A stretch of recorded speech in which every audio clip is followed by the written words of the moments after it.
अब इसमें गधा है तो अब देखो कोई अपलाइन वगैरह कोई डाउन नहीं। मेरे दोस्त अपलाइन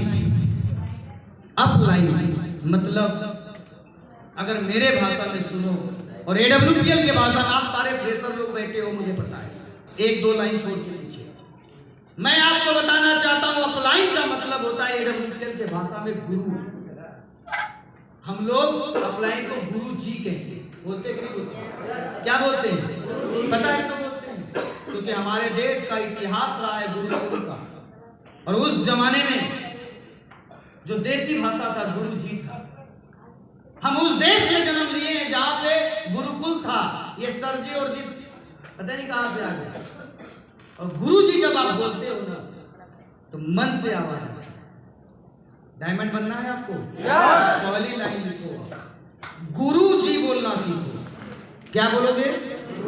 लेकिन ये भी सुनो, आप गुरु बोलना बड़ी बात नहीं है, समझो। गुरु जी बोलना बड़ी बात नहीं है, गुरु की मानना बड़ी बात है। गुरु बोलेंगे या गुरु की मानेंगे? गुरु बोलेंगे या गुरु की मानेंगे? गलती क्या करते हो आप, समझो। आज के समय में जितने भी आज के जो हमारे फाइटर्स हैं, गलती क्या कर रहे हैं मैं बता रहा हूं। यहाँ कितने सिल्वर और गोल्ड प्लीज हाथ उठाएं। आप लोग कंपनी का दूसरे और तीसरे रैंक पर। पता है आज अगर मैं आप ब्रांच से पूछूं सबसे ज्यादा किस चीज बात मांगते हो, बोलेगा मैं अपने अपलाइन की बात। इस डायरेक्ट सेलिंग की प्रॉब्लम आपको बता रहा हूं, डायरेक्ट सेलिंग की प्रॉब्लम बता रहा हूं। और आज देखो मैं 6 महीने में इस कंपनी में टॉपर बन गया था, इतिहास है और रिकॉर्ड है। रिकॉर्ड है 6 महीने में मैं कंपनी का टॉपर हूं। उसके अगले 3 महीने में यानी पूरे 9 महीने में मैं इस कंपनी का रूबी स्टार था। यानी मैं इस कंपनी से शुरू के 9 महीने में 10 लाख रुपए कमाया। अब समझो कैसे हुआ, क्योंकि मैं जिस दिन इस कंपनी को ज्वाइन किया सबसे पहले अपने अंदर अपलाइन के प्रति समर्पण का भावना पैदा कर दिया। कौन सा भावना हमारे अंदर आया? खुद को समर्पित कर दिया। आज मेरे अपलाइन श्री ये जितने भी लोग हैं, Amit Dubey sir, Awadhesh Narayan ji, Ram Narayan ji, Pramod sir, MD साहब, महिपाल साहब, आप जब मिले इनसे एक ही चीज पूछ लेना, क्या अमित ने तुमसे कभी आंख मिला के बात किया है? मैंने कभी आंख ही नहीं मिलाई। यानी अगर आपको डायमंड बनना है तो पहला क्वालिटी क्या होना चाहिए? पहला क्वालिटी क्या होनी चाहिए? सुनने की। पहली क्वालिटी क्या है?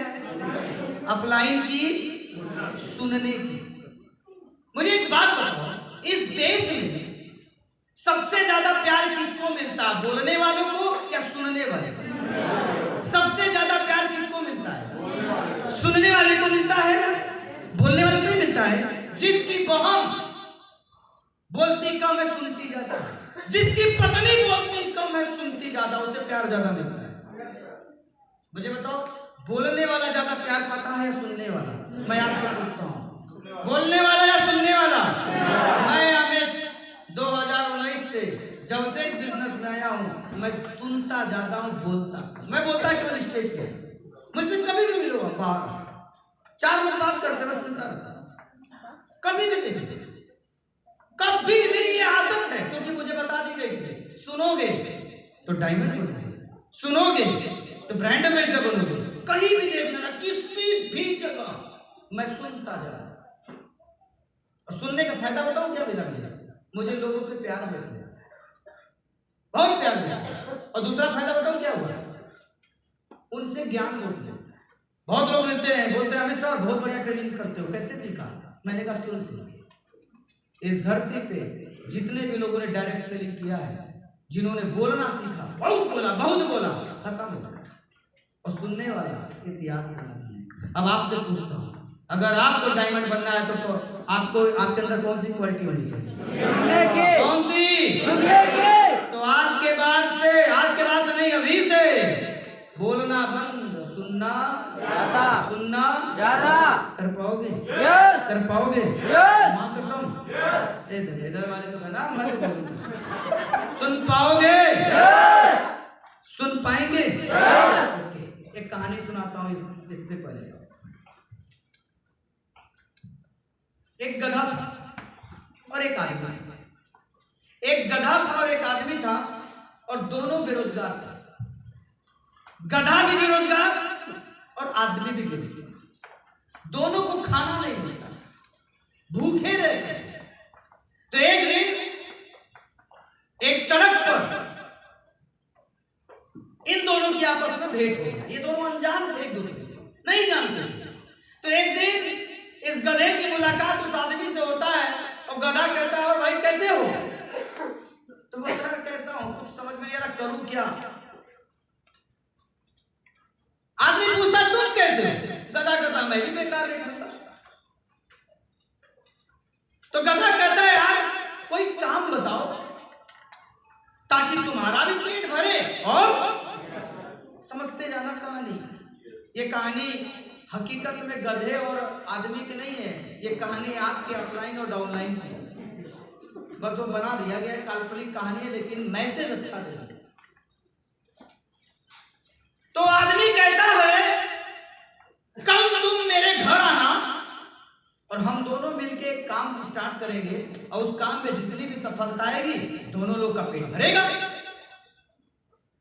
सवेरे के टाइम गधा आता है उस आदमी के घर और जैसे ही गधा उसके घर पहुंचता है, वो आदमी एक प्लानिंग कर रखा रहता है काम का। जैसे ही गधा पहुंचता है उस गधे पर कि गधे के पीठ पर वो आदमी झोला लटका देता है। झोला कुछ ऐसा होता है कि एक तरफ इधर और एक तरफ इधर रखने वाला झोला था, बीच में रस्सी रहती है। समझ रहे हैं आप?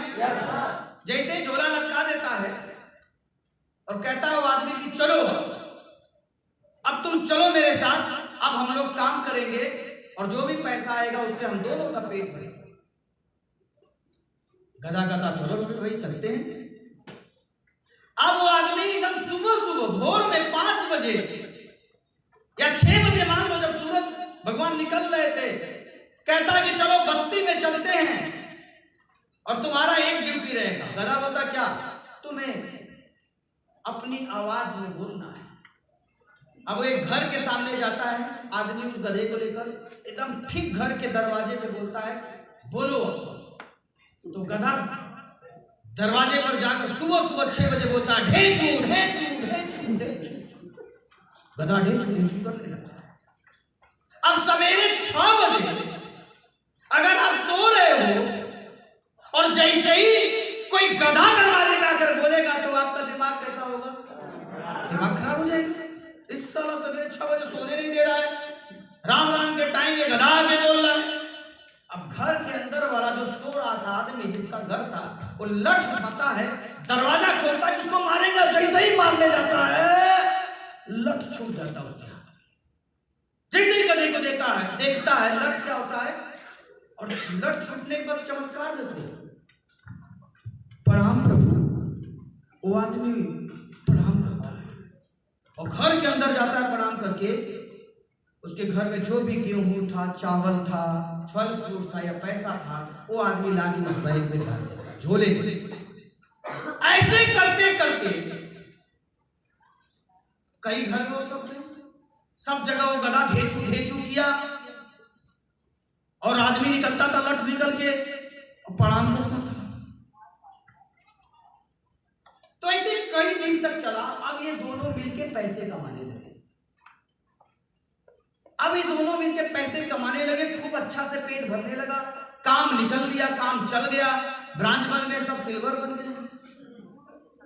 एक गांव में कब्जा था, 2 गांव में बन गए, 3 गांव में, 4 गांव में गोल्ड बन गए सब। गधा भी कमा रहा है, आदमी भी कमा रहा है।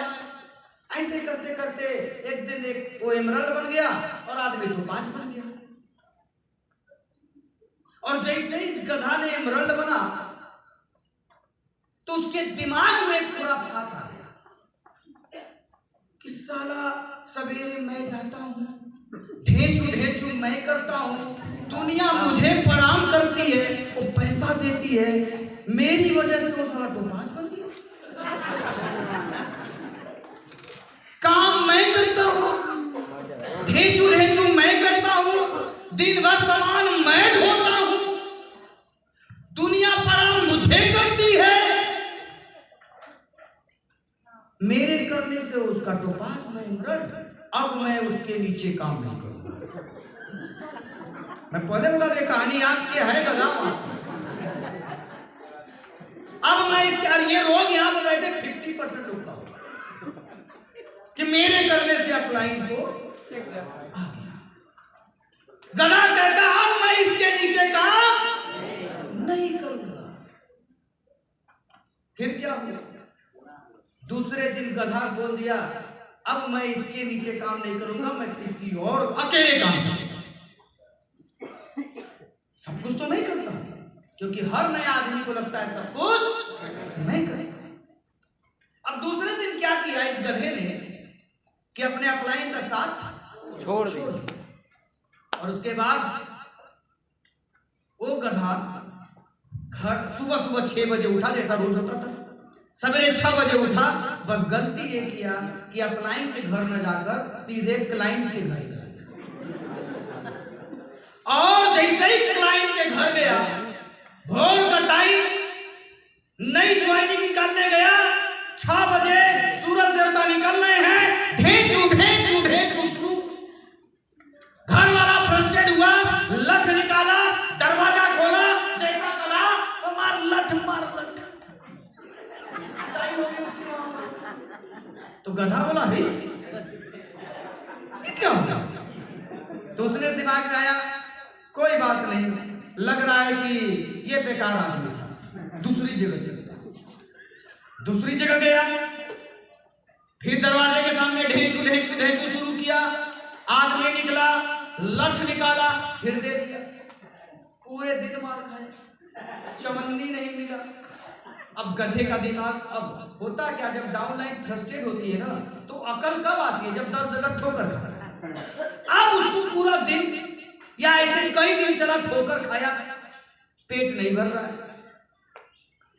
तो जब ठोकर खाया तो वो गधा सारा दुनिया भर का काम करने के बाद मजबूरी में फिर अपने अपलाइन के पास जाता है। उस आदमी के पास कहता है भैया गलती हो गई तुम्हें छोड़कर। सर अब तुम्हारे साथ जब हम आते थे तो लोग मुझे प्रणाम करते थे और पैसा देते थे, खाने को देते थे। अकेले गया तो लोग लठ मार रहे हैं, ऐसा क्यों? तब अपलाइन ने बोला सुनो, जब हम और तुम मिल के काम करते थे तो जो लोग हमें प्रणाम करते थे, हकीकत में वो लोग ना तो तुम्हें प्रणाम किए न मुझे प्रणाम किए। वो लोग जो पैसा देते थे, जो खाने का सामान देते थे, वो ना तो तुम्हें दिए ना मुझे दिए थे। तो गधा पूछा फिर? तो अपलाइन ने बोला तुम्हारे पीठ पर मैंने कुछ रोज लटकाता था। हाँ झोला था। पता उस झोले में क्या था? उस झोले में एक तरफ भगवान भोले बाबा की तस्वीर थी। जब तुम जाके ढेचू ढेचू बोलते थे, जैसे ही सुबह का आदमी उठता था और दरवाजा खोलता था, जैसे ही भोले बाबा का सवेरे सवेरे दर्शन होता था तो उसे लगता था साक्षात भोले बाबा आ गए। ये गधा नहीं नंदी है, इसे खाना खिलाओ, इसे पैसा दो, प्रणाम तुझे नहीं हो, प्रणाम भगवान।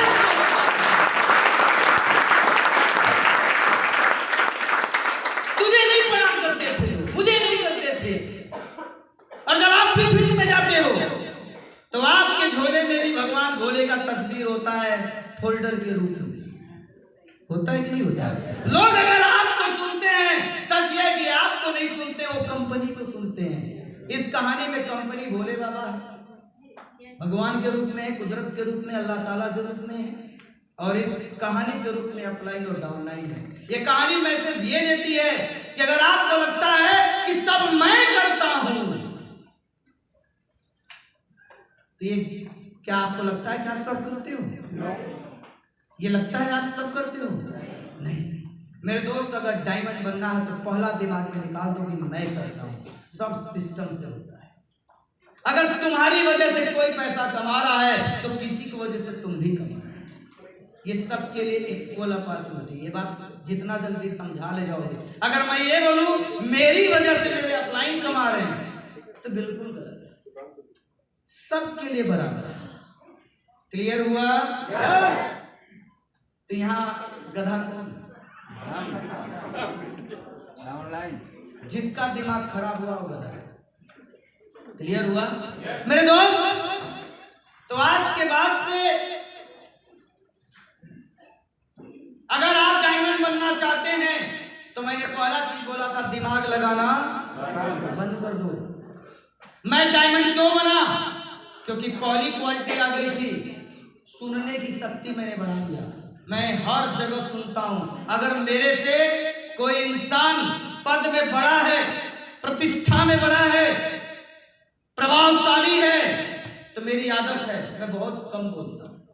अगर ये हैबिट डाल लोगे तो दो फायदा होगा।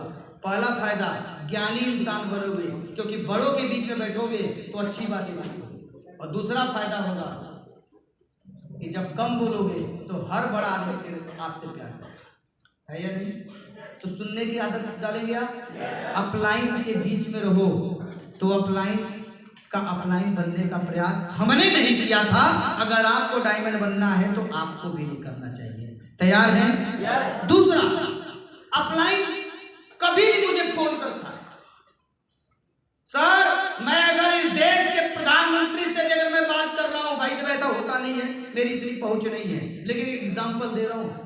अगर मैं इस देश के प्रधानमंत्री का फोन आ गया, माननीय नरेंद्र मोदी जी का फोन आ गया, अगर जज का भी फोन आ गया या किसी जिले के डीएम का भी फोन आ रहा है और मैं उससे बात कर रहा हूं, कोई भी बात कर रहा हूं, लेकिन इसी दौरान अगर मेरे अपलाइन का फोन आ गया, मां कसम मैं प्रधानमंत्री से बोलूंगा, सर माफ करना मेरे अपलाइन का फोन आ रहा है, आप अभी बाद में बात करना। मेरी ये हैबिट है। लेकिन आपकी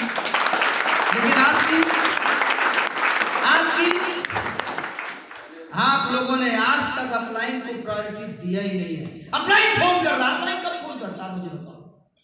जब कुछ काम है। अपलाइन क्यों फोन करता है? कोई न कोई इंफॉर्मेशन ही देने के लिए करता होगा ना, कोई न कोई फायदे की बात करेगा। अब आज के हमारे 2019 के बैच वाले तो बड़े अच्छे लोग थे, लेकिन मैं 2024, 23, 25 वालों को देखता हूँ अपलाइन का फोन आ रहा है और आप लगे हो बाबू खाना खाइए। अरे हाँ, अरे कल आओ चलते फिनिक्स मत करो। अपलाइन मतलब लाइफ लाइन है आपका, और हकीकत में बाबू तो आपका अपलाइन होना चाहिए। आप लोग कहाँ रिपोर्टिंग करते हो? आज के यूथ वाले साला सुबह सोते हो, सुबह उठते हो बाबू मंजन की, शाम को सोते हो बाबू खाना खाए, किसको रिपोर्टिंग कर रहे हो? अपलाइन को करो रिपोर्टिंग। अगर फिर से डायमंड बनना चाहते हो, आज के बाद से बल्कि अभी से अगर अपलाइन का वेटिंग दिख गया, साला कोई भी हो, एक ही शब्द बोलना, साहब मेरे गुरुदेव का फोन आ रहा है, बात कर लूं, तुरंत फोन उठा लेना। अगर ये चीज करना शुरू कर दी है, आपके टीम के नीचे एक अच्छी हैबिट होगी। जब आप फोन करोगे डाउनलाइन पे तो पता क्या होगा? जब आप बोलोगे डाउनलाइन से कि अपलाइन का फोन आ रहा है, रुको बाद में बात करता हूं, फिर जब आप डाउनलाइन को फोन करोगे तो आपका डाउनलाइन वही कॉपी करेगा, बोलेगा रुको मेरे अपलाइन का फोन आ रहा है। एक कल्चर है, समझ रहे हैं? समझे कि नहीं समझे आप? धंधे में, डायरेक्ट सेलिंग में अपलाइन लाइफ लाइन होता है यार। आप लोग अपलाइन से साला गुब्बारे से बड़ा मुंह फुलाए रहते हो, नहीं बनोगे डायमंड, बहुत बड़ी गलती है आपकी। अपलाइन से आप लोग नाटक करते हो। अपलाइन अगर कुछ बोल दे रहा है तो आप नाराज हो जा रहे हो, मत करो सर। इस हॉल के अंदर अगर किसी ने अपलाइन से सबसे ज्यादा डांट खाया है तो मैं खाया। अवधेश सर से तो मैं इतना बुरा डांट खाया हूं कि उतना तो मेरा सगा भाई भी मुझे नहीं कुछ बोला है। सही बताऊं, याद है संतोष सर तालकटोरा में मैं सारे एमरल्ड ही था, ऐसा डांट दिए भाई साहब, कसम से बता रहा हूं मैंने उतना भद्दा। लेकिन मुझे एक बात समझ में आ गया था, इनकी डांट मुझे ब्लू डायमंड बनाई है। मेरे दोस्त, जिस इंसान ने अपने माँ बाप, अपने गुरु, अपने से बड़ों की डांट को बुरा मान लिया, आप इतिहास उठा कर देख लेना, वो खत्म ही हो गया। और आप लोग बुरा मान जाते। और मजे की बात कल भी बताया था, को लाइन से दोस्ती कर लेते। आपने एक चीज देखना, डायरेक्ट सेलिंग में खास तौर से मैं इसी कंपनी, इस इंडस्ट्री में, मैं इसी इंडस्ट्री की बात करूं।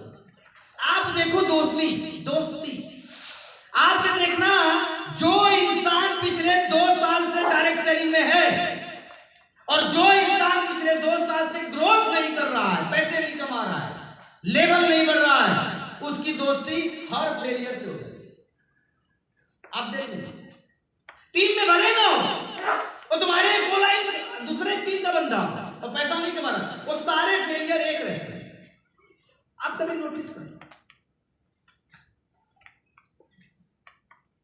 भैया, डायमंड बनना है तो पहला शब्द जो मैंने बोला था, समर्पित कर दो खुद को अपलाइन के प्रति और कंपनी के प्रति। और जिसने समर्पित नहीं किया वो बंदा, एक गाना बना था, जिसके आगे जी जिसके पीछे जी, वो आपके जीजा जी नहीं, गुरु जी।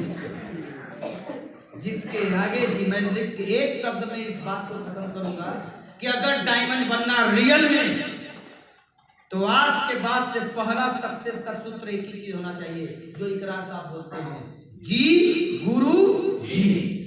ये इकरार साहब का स्टेटमेंट, एक ही चीज बोलते हैं, जी गुरु जी। आपको दिल्ली मीटिंग में जाना है, जी गुरु जी। आपको पटना जाना है, जी गुरु जी। आपको प्रयागराज जाना है, जी गुरु जी। अगर डायमंड बनना चाहते हो और अगर नहीं बनना है, तुम मजाक कर रहे हो खुद के साथ। आप कंपनी साथ मजाक कर पाओगे क्या? कर पाओगे?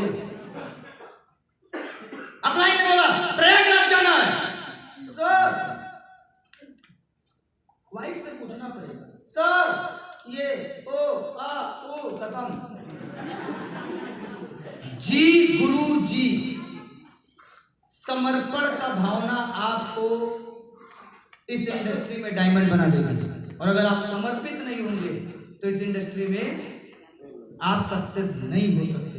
कर पाएंगे? आप भटकते को मैं कारण बताता हूं। देखो, भारत के अंदर 4 बिरादरी होती है। कौन कौन सी बताओ? नए लोग बिरादरी पूछ रहा है, जिन्होंने हमारी एक स्टेप नहीं लिया है वो बताएगा। भारत के अंदर आबादी कुल कितनी है? 150 करोड़। मैं मान के चलूं 150 करोड़, ठीक है भैया? आबादी कितनी? 150 करोड़ की। कितने बिरादर के लोग? 4 बिरादर हैं, या 4 धर्म, 4 जाति समझो, ठीक है? उन्होंने ABC बोला, मैं उनकी भाषा में समझाता हूं। जिसको जो भाषा समझ में आए उसी भाषा में समझाना चाहिए। A, B, C और D, ये 4 बिरादरी है भारत में। आबादी कितनी? 150 करोड़। लगभग 150 करोड़ की जनसंख्या हमारे भारत की समझना हर नए आदमी के एक काम आएगी। इस बात को समझ लेना है आप। जनसंख्या कितनी? बिरादरी कितनी? 150 को 4 में भाग देंगे तो कितना आएगा? हाँ, अरे भाग के देखो। हाँ, लगभग 37 करोड़।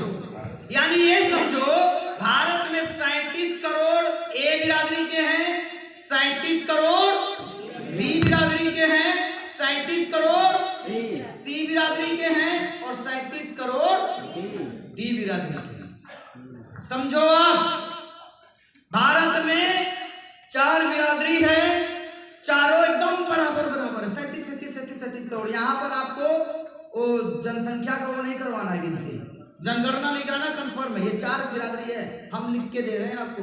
पिछले 6 सालों से पूरे 6 साल का 365 गुणे 6 साल कर लो। मैं हर दिन एक्टिव रहा हूं डायरेक्ट सेलिंग को लेकर, तो अनुभव से बता रहा हूं। 4 बिरादरी सब 37 करोड़ है। जो ए वाली बिरादरी होती है ना, ए वाली बिरादरी वो 100% पॉजिटिव बिरादरी होती है। इनका जो एटीट्यूड होता है, 2 प्रकार का एटीट्यूड होता है, पॉजिटिव और नेगेटिव। तो जो ए बिरादरी के लोग होते हैं वो 100% क्या होते हैं? पॉजिटिव। बी बिरादरी वाले ये पॉजिटिव होते हैं। ये 100% नहीं होते लेकिन पॉजिटिव होते हैं। सी बिरादरी के लोग निगेटिव होते हैं और डी बिरादरी के लोग 100% निगेटिव। चार बिरादरी आपसे मुलाकात होगी, डायमंड बनना है ना, तो डायमंड बनने के लिए किनके बीच में आप जाएंगे? इन 150 करोड़ के बीच में जाओगे आप, इन्हीं के पास जाओगे ना। डायमंड बनने के लिए पाकिस्तानियों को तो प्लान दिखाना नहीं है, दिखाना तो हिंदुस्तानियों को ही है। और हिंदुस्तान की आबादी कितनी, और इस आबादी में 4 बिरादरी घूम रही है। एक और बिरादरी जो 100% पॉजिटिव रखती है, एक और बिरादरी जो केवल पॉजिटिव है, अच्छे लोग हैं, एक वो बिरादरी जो निगेटिव है, और एक वो बिरादरी जो, अब सुनो नए भाइयों, जो भी डायरेक्ट सेलिंग में आपने भी कदम रखा, आपकी प्रॉब्लम यहीं पर सॉल्व होगी। अभी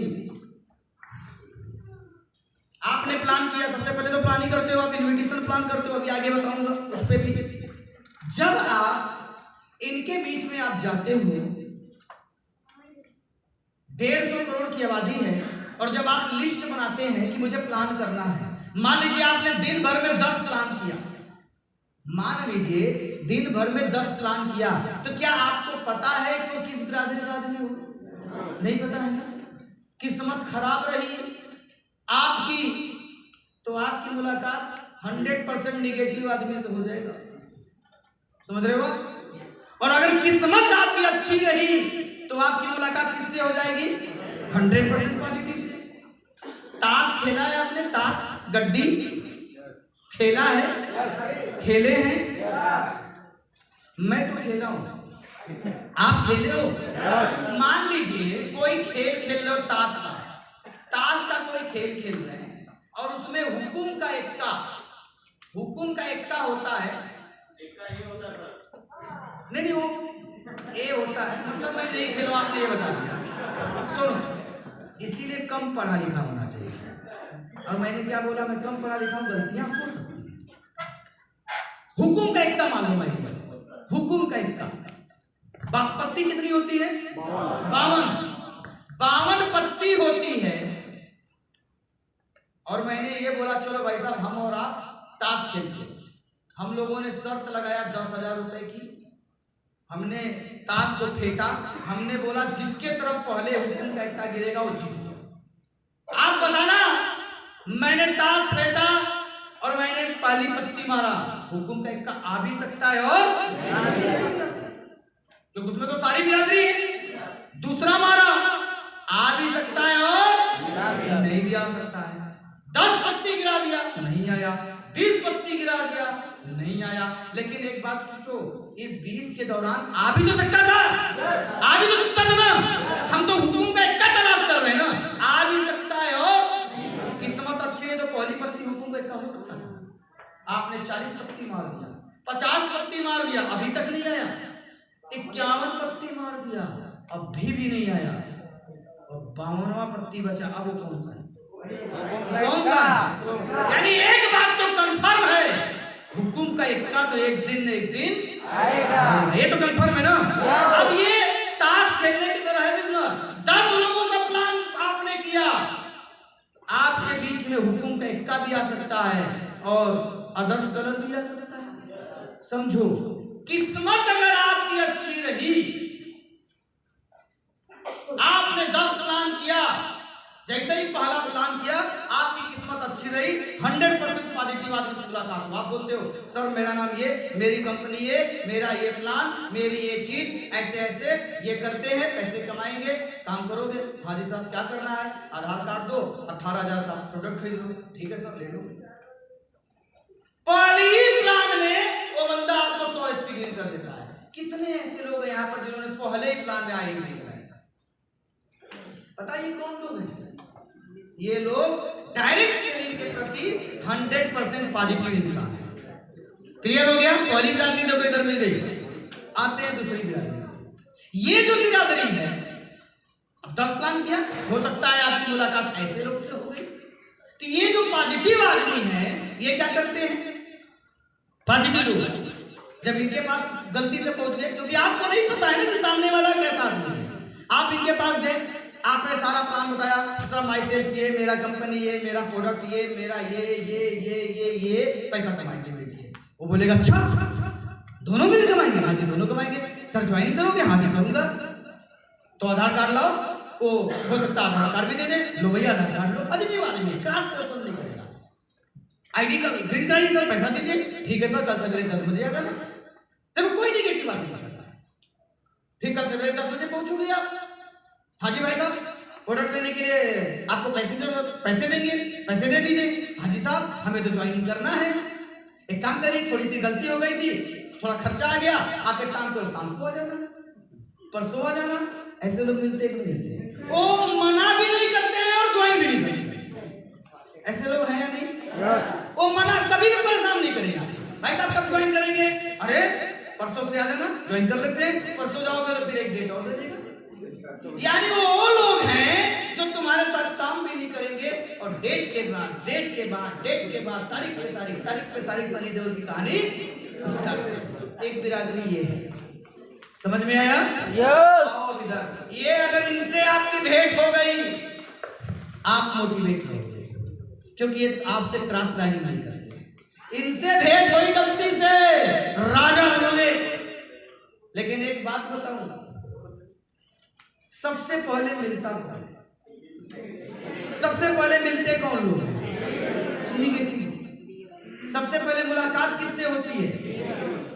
पॉजिटिव आदमी रोड पे नहीं मिलता है, पॉजिटिव आदमी सड़कों पे नहीं मिलते।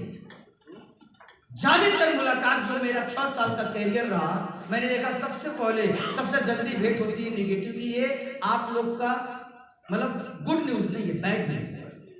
मार्केट के अंदर सबसे आसानी से कोई मिलता है कि नहीं मिलते? पता है क्यों? क्योंकि ये फेलियर भी होते हैं 90%। इनके पास कोई काम नहीं होता है।